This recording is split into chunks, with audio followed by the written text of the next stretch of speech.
Investigator Principal Sotharek had been dismantling testimony for 19 years, and she had never once lost a case she chose to bring. That was not arrogance. It was a documented record. She carried it the way her species carried their secondary eyelids, a quiet, constant, slightly translucent layer over everything she looked at.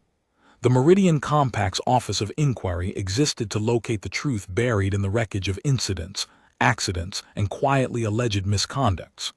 Sotharek existed to locate the one thread in the testimony that, once pulled, caused the entire constructed account to come apart. She was very good at finding threads. The current proceeding was called, formally, an inquiry into the circumstances of the reactor cascade event aboard compact freighter Vendaro, Docking Arm 7, Korath Station, Cycle 880.4. The panel of three herself, technical arbitrator Delving, and the compact's appointed neutral observer, an elderly Sorvan named Praxasul, had been in session for 6 hours. The central witness had been seated across the narrow inquiry table from Sotharek for most of them. The witness was 23 years old. She was human. Her name was Lyra San, and she held the station rating of Junior Systems Technician, 2nd class. She had been the only crew member aboard Vendaro when its port-side reactor containment had breached. Sotharek had read that last sentence and had known, before she sat down, what the hearing would find. A 23-year-old junior technician, alone on a freighter during a cascade event. The cause would be operator error. The only question was whether the error constituted negligence. "Technician San," Sotharek said. Her voice carried a slight liquid undertone, the quality her species' voices always had. "You have stated that you were alone aboard the Vendaro at the time of the event." "That's correct," Lyra San said. The remainder of the crew, 9 individuals, had been granted docking leave by Captain Brethalon. "Yes." "Leaving you aboard as sole duty technician." "Yes." Sotharek set down the primary incident file and picked up the secondary one. It was thinner. "You have also stated that the cascade event originated in a pressure variance in the port-side secondary containment ring, and that this variance had not been logged in the Vendaro's maintenance record." Lyra San did not look away. "I stated that the variance had not been logged in the current maintenance record. The entry was in the archive log from 18 months prior." "And yet," Sotharek said, "no corrective action was taken on that 18-month-old entry." "The corrective action was in the annotation column of that entry. It listed the repair as completed by the previous tech crew." A repair that was, self-evidently, not completed. Sotharek allowed a brief pause to let that land. "Or not completed correctly." Lyra San said, "I can explain the discrepancy." "You are welcome to try," Sotharek said. The mildness in her voice was practiced and precise. It was not cruelty. It was the sound of someone who had already finished thinking and was now merely narrating. Arbitrator Delving, to Sotharek's left, was reviewing the structural scan from the incident on her display. Delving was methodical, the kind of methodical that expressed itself in very small head movements when something in the file didn't match what she expected. She had made 2 of those movements in the last 20 minutes. Sotharek had noted them and continued. "Technician San, at 3:40 station time, you began an unsanctioned partial depressurization of the secondary ring." "It wasn't unsanctioned," Lyra said. "It was within my standing authority as duty tech to initiate a precautionary bleed for pressure anomalies below threshold 7. "Below threshold 7, Sotharek repeated. "The anomaly you registered was at threshold 6.9. "Yes." "Which is below threshold 7 by a margin of 1/10 of a point." "Which is below threshold 7, Lyra said. "The procedure exists for anomalies in that range." Sotharek set the file down.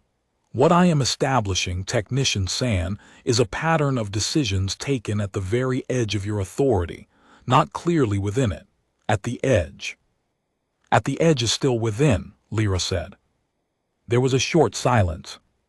Praxasul, the neutral observer, was very still. He was very old and had the quality of very old Sorvin, expressions flattened with age into something interpretable as either total serenity or complete contempt, and were usually both. Sotheric let the silence sit for 2 seconds and then continued. She was not bothered by the answer. She had expected an answer like that. The answers were not the point. The cumulative picture was the point. At 3:47, she said, you initiated a secondary seal on ventilation conduit 4B without logging the action in the duty record. I logged it in the event record, Lyra said. Sotheric looked up. Those are 2 separate records, which cross-reference automatically on any event classified above routine, Lyra said. I classified it above routine at 3:41. From that point, the event record and duty record were synced. Sotheric turned to the records on her screen. She located the classification timestamp. It read 3:41. She located the cross-reference protocol in the station system's documentation.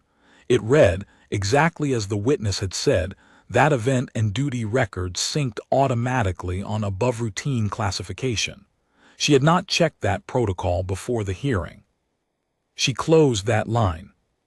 At 3:52, she said, you bypassed the secondary containment alert relay. I rerouted it, Lyra said. The original relay path ran through junction 11 alpha, which was in the pressure zone I was already managing. Rerouting kept the alert system functional. Bypassing it would have disabled it. I rerouted. Sotheric looked at the incident schematic. Junction 11 alpha was inside the pressure zone. A bypass would have cut the alert relay. A reroute kept it active through a secondary path. The sensor log showed alerts continuing to transmit through the event. She had read that log and had, until this moment, not considered why. She closed that line also. Delving made a third small head movement. Sotheric did not close her secondary file. She moved to its final item. At 4:01, the cascade event triggered. The reactor containment wall in Section 3C showed a structural failure at the primary weld seam. You have stated this weld failure was pre-existing. It was pre-existing, Lyra said. It's in the original build documentation from the Vendaros Commission. The Section 3C primary weld was flagged as substandard at Commission and accepted under Compact Variance Protocol 18, which permits structural substandard ratings on freight-class vessels below 50,000 mass units, where the defect is rated non-critical under normal operating loads. The room was quiet for a moment. You have reviewed the Vendaros Commission documentation, Sotheric said. I reviewed it 2 days after I was assigned to the ship, Lyra said, 18 months ago. Sotheric looked at her. The witness had close-cut dark hair and an expression that was not defiant, not nervous, not careful, simply present, in the way of someone who had prepared thoroughly and was now answering questions she had already answered in her own notes before she walked in. The weld failure was non-critical under normal operating loads, Sotheric said, hearing herself say it. The cascade event constituted an abnormal load. Yes, Lyra said. That's why I tried to prevent the cascade. There was a very short silence of a particular quality. It was the quality of a silence that has stopped being about what anyone expected it to be about. You were managing the pressure anomaly, Delving said. It was the first time the arbitrator had spoken in 40 minutes. Yes, Lyra said. At 3:40, when you initiated the partial depressurization. Yes. Because you had flagged the Section 3C weld at Commission review, 18 months ago. The weld itself wasn't the concern, Lyra said. Under normal loads it would have been fine indefinitely. The concern was the combination of the weld variance and an anomalous pressure reading in the secondary ring. Together, they pushed the load into the abnormal range. And you identified that combination, Delvin said. At 3:38, Lyra said. I logged the calculation in the event record at 3:39. Scifi pulled the event record. The calculation was there. It was timestamped 3:39. It showed, in precise notation, the projected load increase on the Section 3C weld if the secondary ring pressure continued trending at its current rate, and the threshold at which that load would exceed the commission variance tolerance. The threshold was crossed at 4:01. The calculation, made at 3:39, projected the threshold crossing at 4:01 plus or minus 4 minutes. The cascade event had occurred at 4:01. Scifi sat with that for a moment. She was aware that Delvin had stopped reviewing the structural scan and was now looking at the same record. She was aware that Praxasul, who had not moved perceptibly in the last hour, had turned his head approximately 2 degrees toward the witness. You predicted the event, Scifi said. I predicted the threshold crossing. I was trying to relieve the pressure before it got there. And the partial depressurization slowed the trend. Not enough. The variance was larger than the initial reading suggested. By 3:50, it was clear the bleed rate wasn't sufficient. What did you do at 3:50? Scifi asked. The question was no longer the question she had planned to ask. She had planned to ask about the rerouted alert relay as a separate point of negligence. That point was no longer available to her. I escalated to docking control, Lyra said. I requested emergency evacuation of Arm 7 and notified them of the projected threshold crossing. That's also in the event record. 3:50 timestamp. It was in the event record. Scifi had seen it listed as escalation communication and had read past it as an administrative entry, not as a substantive action. She pulled it now. The communication log showed a full alert to docking control at 3:50 with the cascade projection attached. Arm 7 had been evacuated by 3:58. The cascade event occurred at 4:01. There had been no injuries on the arm. There were no injuries anywhere.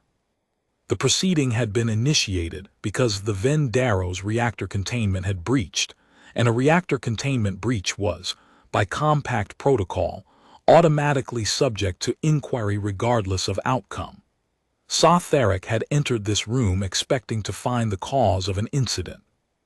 She was now reviewing the record of a 23-year-old human technician, alone on a freighter, who had identified a compounding structural risk 18 months before it became relevant, predicted a cascade event with 4-minute accuracy, initiated the appropriate response at the edge of her authority because it was within that authority, rerouted rather than bypassed the alert relay because a bypass would have been operationally worse, and notified the dock with 11 minutes to spare.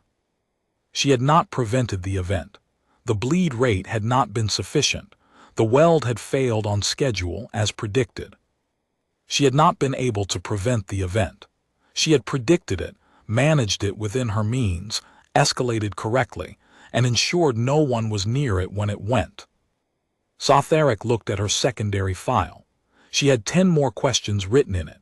She reviewed them in sequence rapidly, and found that 9 of them had been answered already in testimony she had failed to credit because she had not cross-referenced the underlying protocols. The 10th one, regarding her use of an emergency override key to seal bulkhead 3D at 3:55, she turned to now. The override key, she said. It's listed in my standing duty authorization, Lyra said.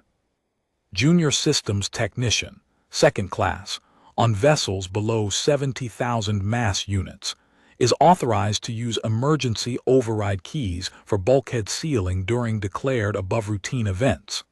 I declared the event above routine at 3:41. Scifi did not look at the standing duty authorization. She already knew what it would say. She set the secondary file down and did not pick it up again.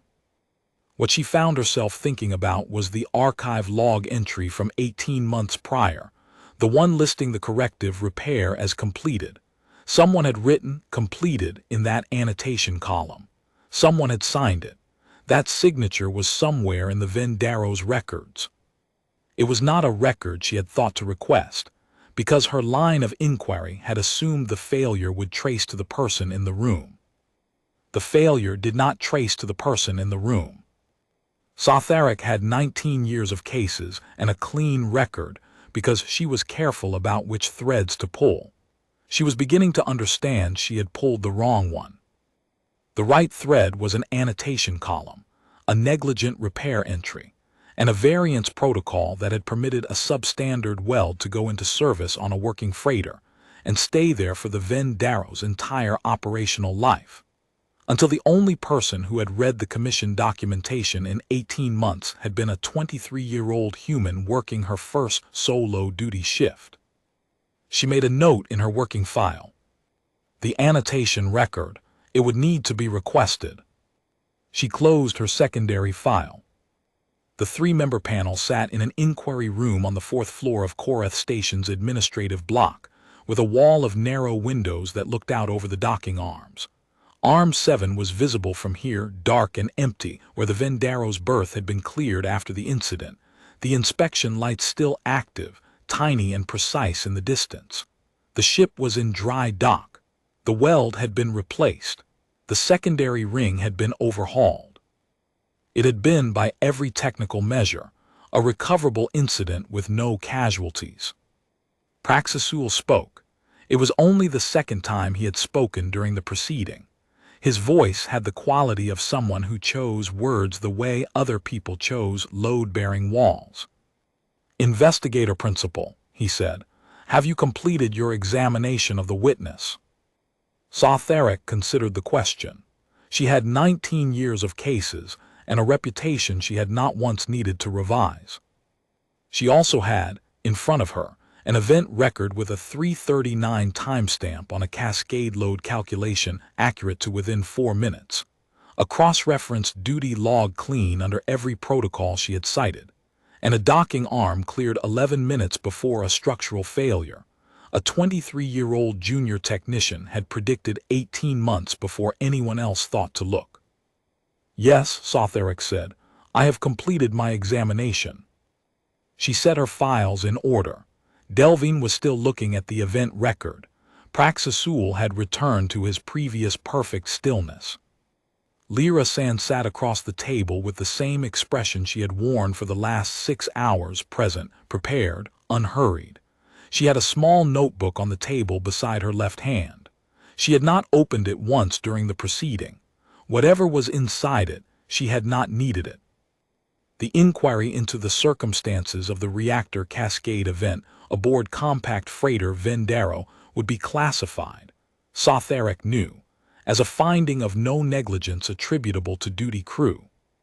The cause of the event would be listed as a pre-existing structural variance operating outside its design tolerance under an anomalous load condition. The corrective action would be directed at the variance protocol that had permitted the substandard weld at commission, not at the person who had been alone on the ship when the weld's tolerance ran out. Scifi gathered her materials. The proceeding was concluded. Across the table, Lyra San closed her unneeded notebook and stood, calmly, with the air of someone who had not been especially surprised by how any of this had gone.